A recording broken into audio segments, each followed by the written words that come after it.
మహాశివరాత్రి పర్వదినాన్ని పురస్కరించుకుని సిద్దిపేట జిల్లా నారాయణరావుపేట మండల కేంద్రం శివారులోని శ్రీ బుగ్గ రాజరాజేశ్వర స్వామి దర్శనానికి భక్తులు భారీగా తరలివచ్చినట్లు ఆలయ చైర్మన్ కరుణాకర్ తెలిపారు.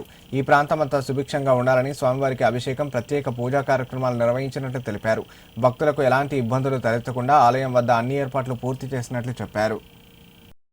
నారాయణరావుపేట గ్రామంలో ఈరోజు మహాశివరాత్రి సందర్భంగా మహోత్సవాలు చాలా ఘనంగా జరుగుతున్నాయి. భక్తులు అధిక సంఖ్యలో రావడం జరిగింది. వారికి ఎలాంటి ఇబ్బందులు లేకుండా అన్ని బారిగేట్స్, అలాగే మంచినీటి సౌకర్యం, అలాగే ఉపవాసం ఉన్న వాళ్లకు అలాంటి అన్నప్రసాదం అలాంటి ప్రసాదించడం జరిగింది.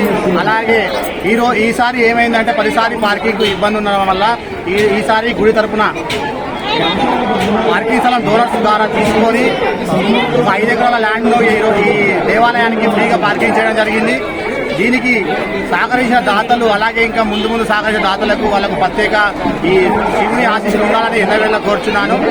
ఇప్పటికైనా అందరూ పార్కింగ్ స్థలాన్ని అందరూ ఉపయోగించుకొని అందరూ ముందుకు రావాలి.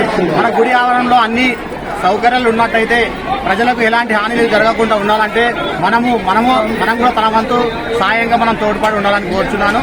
అలాగే మా ఈవో సార్ అయినా మా కమిటీ మెంబర్స్ అయినా అందరం కలిసి ఈ ప్రోగ్రాన్ని ఎలాంటి ఇబ్బందులు లేకుండా, ప్రజలకు ఎలాంటి అసౌకర్యం జరగకుండా ఫైర్ డిపార్ట్మెంట్ అయినా, మిషన్ వాటర్ సమస్య అయినా, ఎలాంటి అయినా పోలీస్ డిపార్ట్మెంట్ అయినా అందరూ సహకరించి మాకు ఇంత చక్కటి సహకరణ అందించినందుకు వారికి కూడా కృతజ్ఞతలు తెలియజేస్తున్నాం.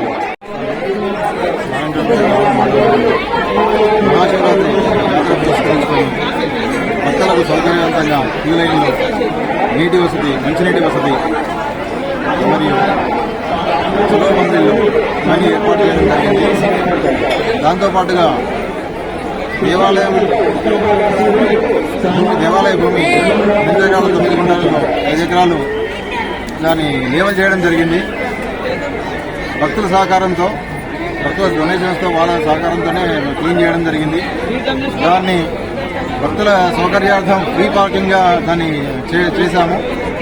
ఈ సంవత్సరం 5 ఎకరాలు చేశాము. వచ్చే సంవత్సరానికి దాన్ని పూర్తిగా 8 ఎకరాలు లేవల్ చేసి దాన్ని బ్రహ్మాండంగా ఫెన్సింగ్ చేసి, చుట్టూ ఫెన్సింగ్ చేసి పార్కింగ్ ఫ్రీగా పెట్టేసి చేయాలనే ఆలోచనతో చేశాము.